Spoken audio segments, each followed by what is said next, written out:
The wine glass was still spinning when I stood up. Not from my hand. No, I hadn't touched it. She had slammed it down so hard the base twirled like it was trying to escape the table, just like I was trying to escape the moment. "Say it," she whispered through clenched teeth, cheeks flushed in a way that had nothing to do with alcohol. The restaurant was too quiet now. We were still seated, technically, but we weren't really there. People at the nearby tables had started to glance sideways, the way strangers do when they sense something private falling apart in public. You could feel their curiosity like static on skin. And then I looked at him. Ryan. Sitting across from me like a smug centerpiece between our unraveling. Elbows on the table. Shirt too tight for the occasion. That kind of confidence you only earn by not caring who you hurt. He looked me dead in the eye, smirked, and took another bite of bread like this was his date. "You embarrassed him," she hissed at me, like I'd knocked over a child at a birthday party. "You need to apologize." I didn't move. I could barely breathe. 2 hours earlier, this was supposed to be our night. A quiet table by the window. A chance to reconnect. I had booked this place a month in advance. She hadn't said thank you. She hadn't even complimented the setup. She just brought him. No explanation. No heads up. Just, "Ryan's joining. Hope you don't mind." He sat where the candlelight should have been. Now, here she was, not asking, not pleading, but demanding that I apologize to the guy who hijacked our night like he was the guest of honor. So I laughed. Not because it was funny, it wasn't. I laughed because I couldn't believe I was here.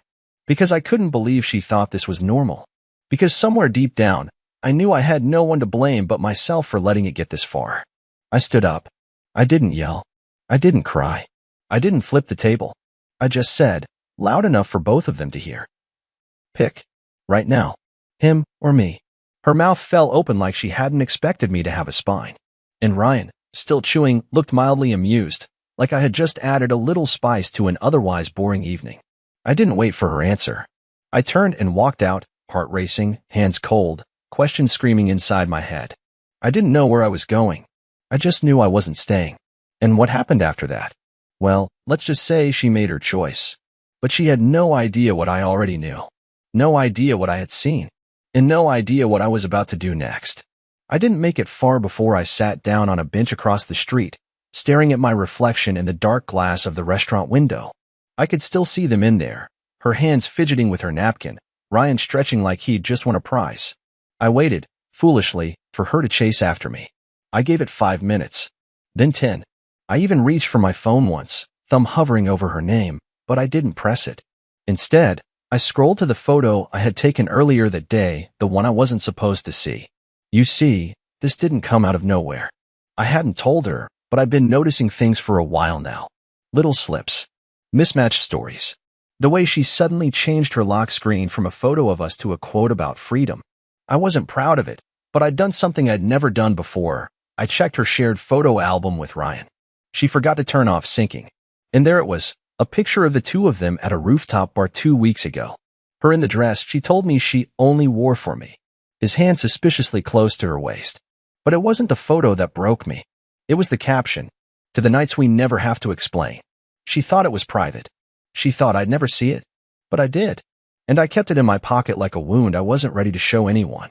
Back on the bench, I stared at that photo, zooming in until the pixels blurred. I wasn't angry. Not in the way movies show, with yelling or punches or dramatic exits. I was just tired. Tired of begging for crumbs of attention. Tired of pretending I was okay with being a second option in my own relationship. Then my phone lit up. "Lenora, where did you go?" I didn't respond. "Lenora, you embarrassed me." I blinked at the screen. "Lenora, Ryan said you're being immature. We were trying to include you." Include me. In my own date night. That was the moment I realized this wasn't about Ryan. Not really. This was about her seeing me as someone who would never leave, no matter how many lines she blurred. She thought I was too soft, too patient, too quiet. And maybe she was right, until now. So I texted her back. "Me. You made your choice. I'll come get my things tomorrow. No question mark. No begging. No more trying to fix something built on quicksand." Then I turned off my phone.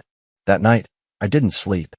I lay awake on my friend's couch, staring at the ceiling fan spinning shadows on the wall, replaying every moment where I had let things slide. Every time I told myself I was being dramatic. Every time I believed her when she said, "You're just imagining it." But I wasn't imagining it. Not anymore. And in the morning, when I showed up to her apartment, something happened I never saw coming. Her door was already open, and Ryan was standing inside, smiling. I froze in the hallway. The door to Lenora's apartment was cracked just enough to see inside, but it was wide enough to reveal that Ryan was there. Alone. At least, I thought he was. He was leaning against her kitchen counter, one ankle casually crossed over the other, sipping from a mug that definitely didn't belong to him. It had a cartoon octopus on it, Lenora's favorite, something she picked up on a trip we took together in Monterey. The same trip where she told me she wanted to build a future. He looked up and saw me standing there. And he grinned. Not surprised. Not startled. Like he'd been waiting. "Oh hey," he said, tilting the mug. "Didn't think you'd show up this early." I stepped inside slowly, eyes scanning the room. Lenora wasn't visible, but her purse was on the couch. Her shoes, the ones she always kicked off the moment she got home, were in their usual place near the door. That meant she was here. Somewhere. Probably in the shower. Or worse, in the bedroom. With him. I tried to keep my voice steady. "Where is she?" Ryan shrugged. Said she needed a minute. "She's been crying all morning. You really did a number on her last night." I wanted to laugh. I did a number on her? I stared at this guy, this uninvited parasite who'd been circling our relationship like a vulture for years, and wondered how I had ever let this go on for so long. "I came to get my stuff," I said flatly. He didn't move. Just sipped. "You sure that's what you want?" That was the moment I realized something chilling. He wasn't just here for emotional support. He wasn't crashing on her couch after a breakup. He was comfortable, standing there like he lived there. Like I was the one trespassing. I noticed his overnight bag slouched by the hallway closet. A phone charger plugged into the wall. A hoodie on the armrest that definitely wasn't mine. How long had he been here? Before I could speak again, Lenora appeared in the hallway behind him. She was wearing one of his shirts, not mine, and she flinched when she saw me. Her eyes were red, lips chapped, like she'd been crying but hadn't finished. "Daryl," she started, stepping toward me. I raised a hand. "Don't." Her mouth opened, but nothing came out. She looked like she was searching for the right words, the right angle to spin it from. But whatever script she'd rehearsed in her head, it collapsed the moment our eyes met. "I came to get my things," I repeated, this time louder, more certain. Ryan looked at her, then at me. "You don't have to be dramatic about it. We can all talk like adults." That was it. That was the moment everything inside me flipped. Because I realized this wasn't just betrayal, it was arrogance. They didn't expect consequences. They expected me to nod, accept, and maybe even apologize for making things uncomfortable. I stepped forward, slowly, deliberately, and reached into my coat pocket. Both of them watched me like I was about to pull out a weapon. Instead, I pulled out an envelope. "Give this to her," I told Ryan, sliding it onto the counter without looking at him. "And don't worry, it's not a letter bomb. Just truth. Something neither of you are used to." Then I turned to Lenora. "You won't have to worry about me anymore. You chose him. Just make sure he's still around when it's his turn to get bored." I walked out before she could respond. And in that envelope? Not a goodbye letter. Not a list of accusations. Just a printed photo, the one from her shared album, with one line written beneath it in red ink. "To the nights we never have to explain until now." I thought that would be the end. But it wasn't. Because 3 days later, her sister called me. And what she told me made everything 10 times worse. I didn't answer her call at first. Lenora's sister, Margot, had never really been in the middle of anything between us. She was one of those people who smiled tightly at family dinners and scrolled silently through her phone when things got tense. We'd never had a real conversation outside of holidays. So when her name lit up on my screen 3 days after I walked out, I stared at it in confusion. It rang 3 times. Then 4. I almost let it go to voicemail until something in me clicked. I answered. "Daryl," she said, out of breath, like she'd been pacing or crying.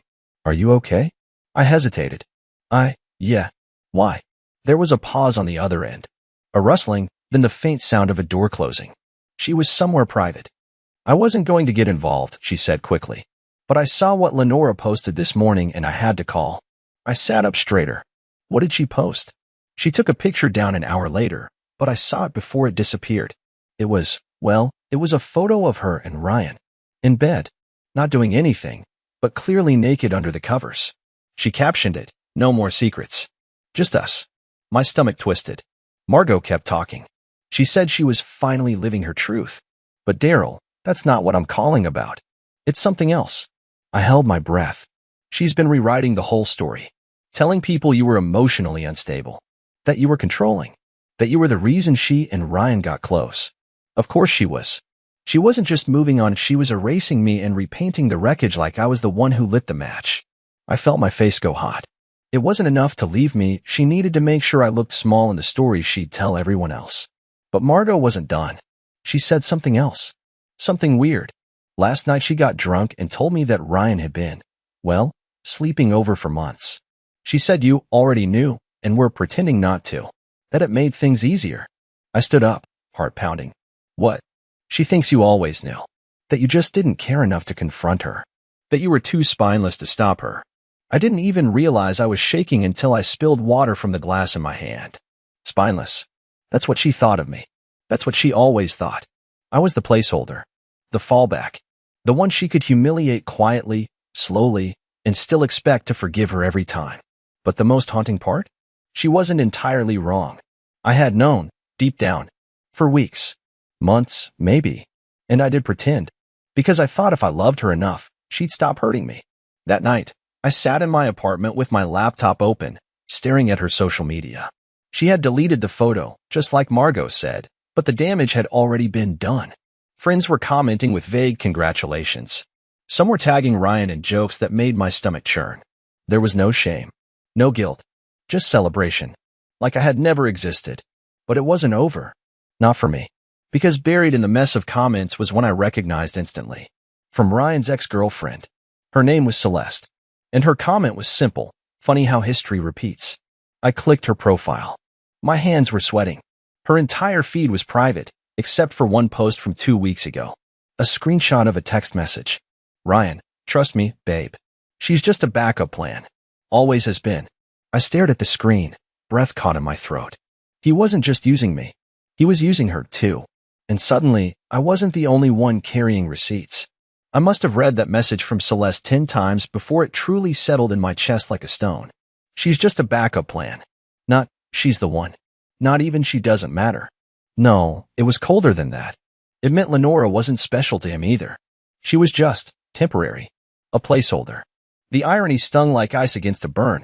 The very woman who treated me like I was disposable was now the one being played by the man she'd replaced me with. And she didn't even know it.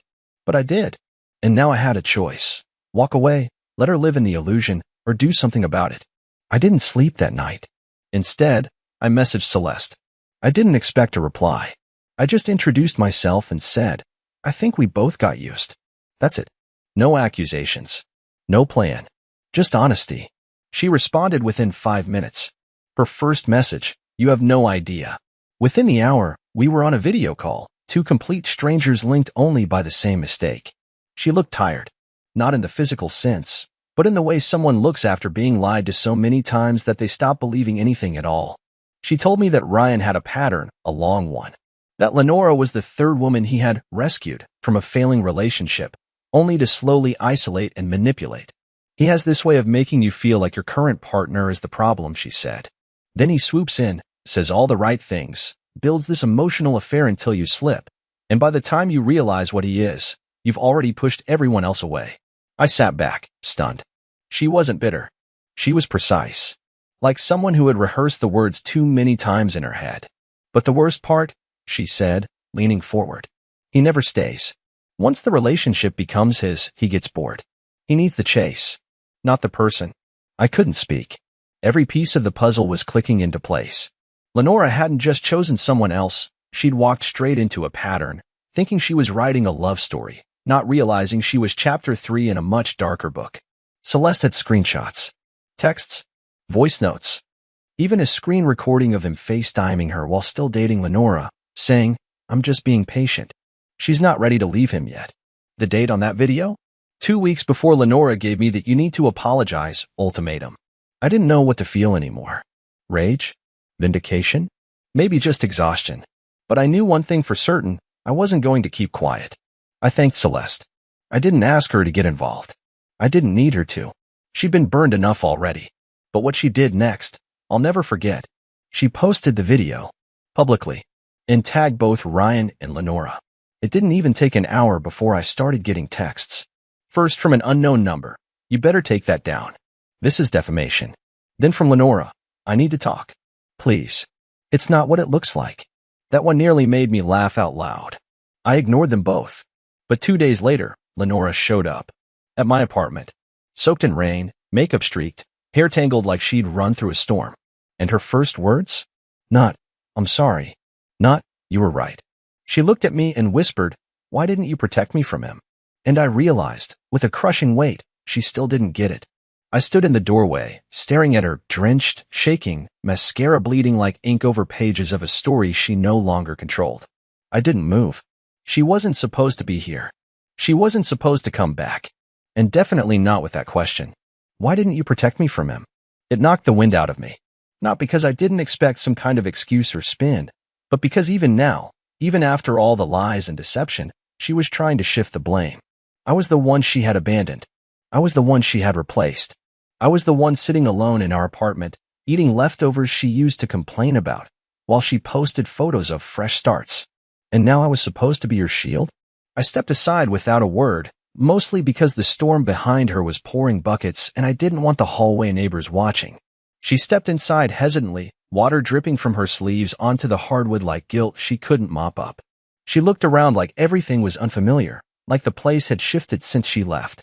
I guess it had. The framed photo of us from last fall? Gone. The blanket she used to curl up in? Folded and packed in a box. Even the tiny clay mug she made at that stupid pottery date, shattered, days ago. In a moment of weakness I now regretted. Daryl, she said finally, her voice cracking. I didn't know. I swear to God, I didn't know he was a liar. I interrupted. A manipulator? A walking cliché wrapped in charm and overpriced cologne. She flinched.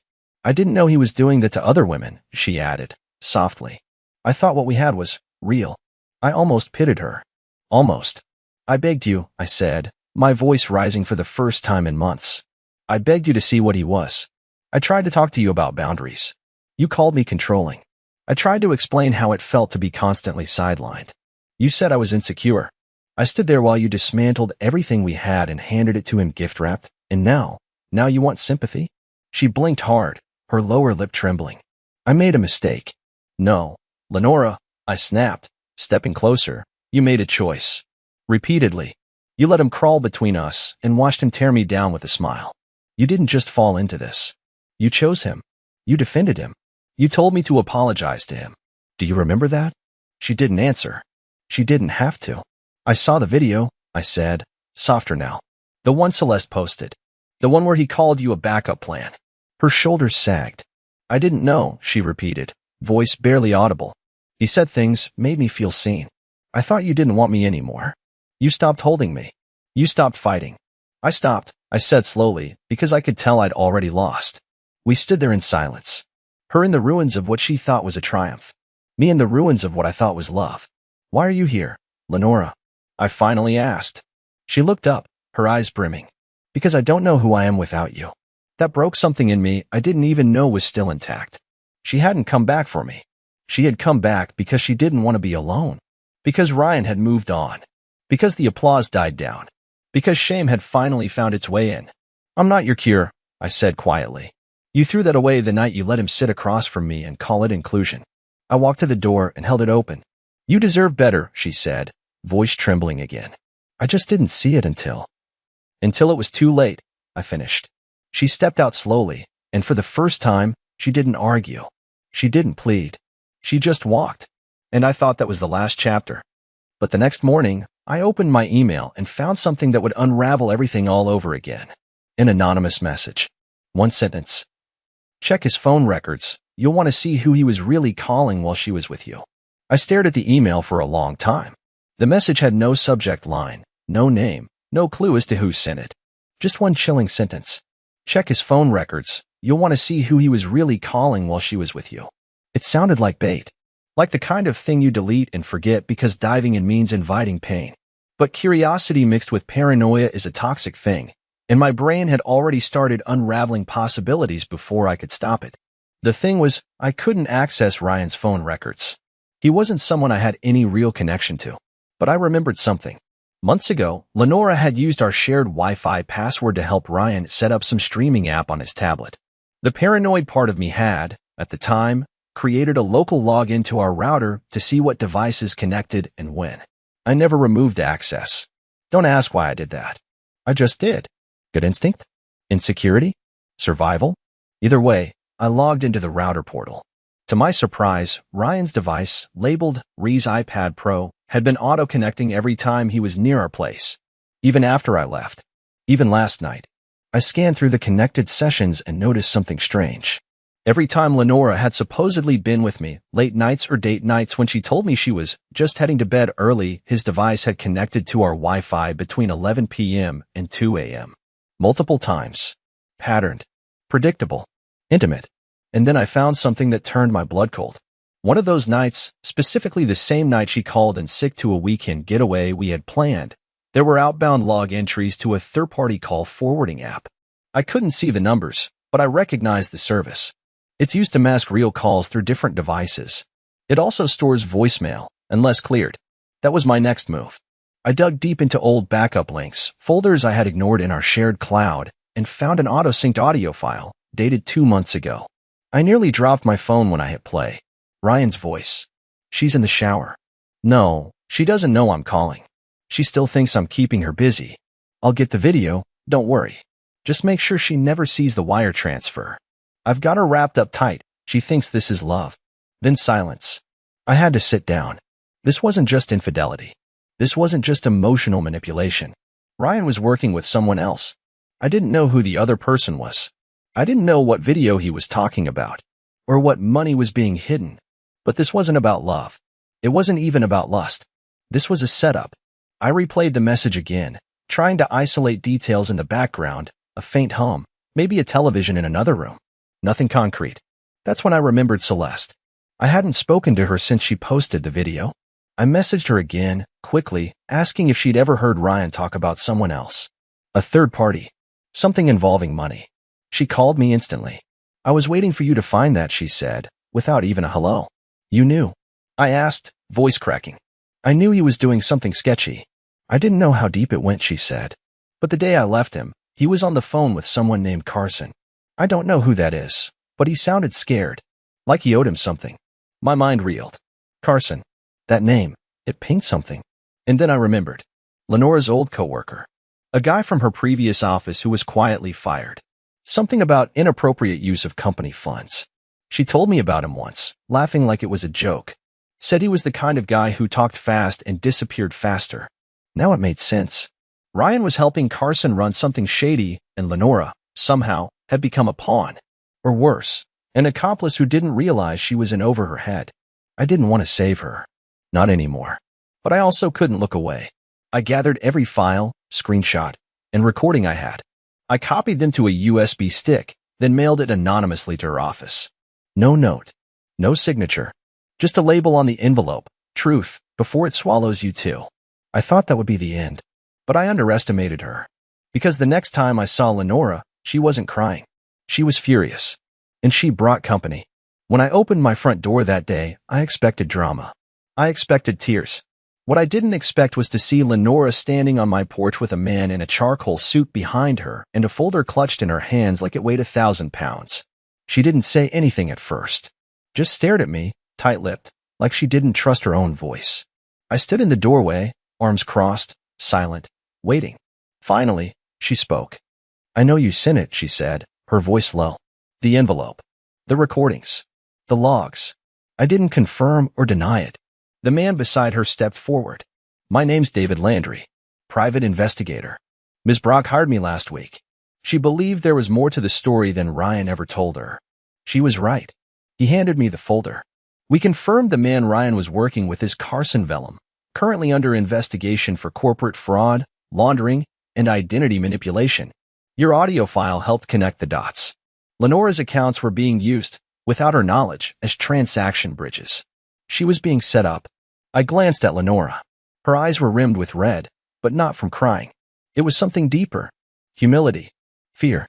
A flicker of strength trying to crawl back from months of being played. I didn't come here to blame you, she said, voice cracking. I came to thank you. I didn't expect that. I never saw it. I didn't want to see it. And when you left, I thought it meant I had one. That Ryan and I were finally free of judgment. But he wasn't with me. He was using me. She looked down at her hands, voice trembling. I was angry when I opened that envelope. I wanted to destroy it, pretend it was fake. But you didn't just walk away, Daryl. You left with dignity, and you left the truth behind. I didn't know what to say. For the first time in this entire ordeal, I felt like I had nothing to prove. She stepped back. I'm leaving town. New job, different state. I need to rebuild, legally, emotionally, all of it. And I wanted to say I'm sorry. Not because I got caught, but because I finally understand what I lost. I gave a slight nod. I hope you find peace.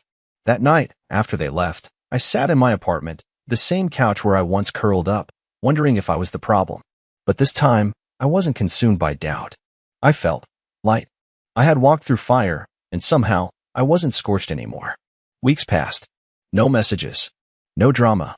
Just quiet. And then, slowly, things started to feel new again. I started going for morning walks. I reconnected with people I had pushed away while trapped in that relationship. I even picked up my old camera again, something I hadn't touched in years. It felt like breathing for the first time. One Saturday morning, I was taking photos at a local park when a woman approached, smiling curiously. "You're in my shot," I said, half laughing, pointing to the lens. She grinned. "Then you better make sure I look good." We talked. Her name was Elise. Graphic designer. Dog person. No best friend named Ryan. Just real laughter, honest words, and a calmness I hadn't felt in ages. We exchanged numbers. And this time, I didn't feel the need to explain my past. I didn't feel broken. I felt ready. Maybe heartbreak doesn't always end in revenge or fireworks. Sometimes, the most powerful ending is simply choosing yourself and walking into something new, knowing exactly what you'll never settle for again.